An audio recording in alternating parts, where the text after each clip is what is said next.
Vous écoutez KTO Radio. Dans la parole aux associations d'aujourd'hui, on reçoit Laurence Stemler. Vous êtes directeur de la communication des œuvres pontificales missionnaires. Parmi les 4 œuvres pontificales, l'enfance missionnaire est la deuxième fondée et elle est aujourd'hui active dans le monde entier. Pouvez-vous nous en dire davantage? À la moitié du XIXe siècle, Monseigneur de Forbin-Janson, évêque de Nancy, par sa correspondance avec des missionnaires en Chine, découvre la déplorable situation des enfants chinois. Ces lettres lui inspirent l'idée de rendre missionnaires les enfants entre eux. Pour cela, sur les conseils de Pauline Jaricot, il crée en 1843 l'œuvre de la Sainte Enfance, devenue plus tard l'enfance missionnaire.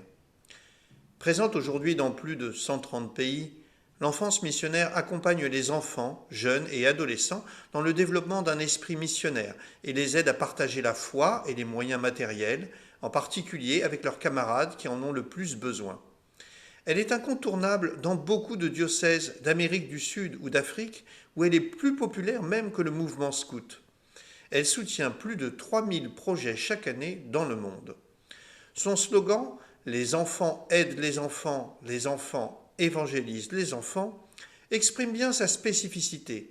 L'aide n'est pas une simple assistance, mais une invitation à un échange entre les enfants, car chacun d'eux, riche ou pauvre, a toujours quelque chose à partager et à témoigner de sa relation avec le Christ.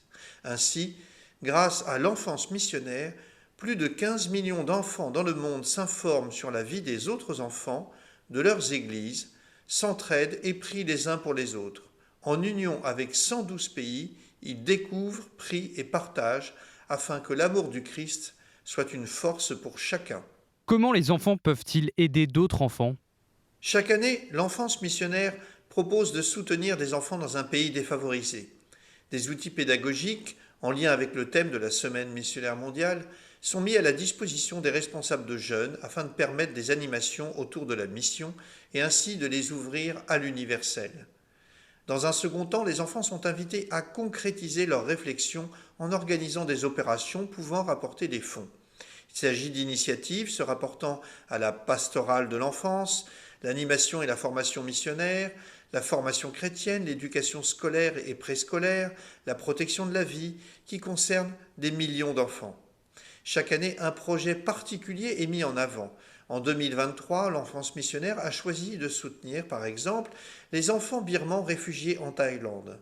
Ces enfants des réfugiés birmans y sont doublement vulnérables au risque de la rue, au mauvais traitement. Une religieuse originaire du nord de la Thaïlande, sœur Lakana, a créé le Centre du Bon Pasteur pour leur venir en aide. Le projet porté par l'enfance missionnaire vise à couvrir une partie des frais de fonctionnement du Centre du Bon Pasteur à Phuket. Faut-il adhérer à un mouvement pour faire partie de l'enfance missionnaire? L'enfance missionnaire n'est pas un mouvement, mais simplement l'œuvre qui soutient la vie missionnaire des baptisés. En groupe de catéchèse, en paroisse, dans un patronage, dans l'établissement scolaire, vous pouvez monter une ou plusieurs équipes de l'enfance missionnaire. Pour les enfants d'Île-de-France, par exemple, un pèlerinage à Lisieux sur les pas de Sainte Thérèse de l'Enfant Jésus, patronne des missions, est proposé chaque année aux collégiens.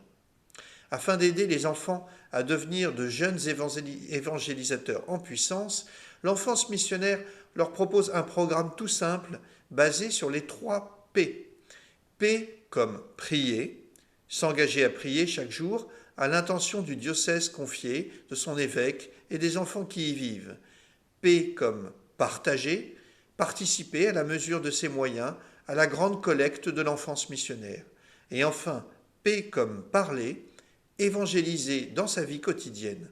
L'enfant est invité à témoigner de sa foi auprès de ses amis comme de sa famille. Pour en savoir plus sur les activités de l'enfance missionnaire, j'invite les auditeurs à se rendre sur notre site internet opm-france.org. Merci beaucoup Laurent Stemler pour votre intervention. Je le rappelle, vous êtes directeur de la communication aux œuvres pontificales missionnaires. Très belle journée à vous.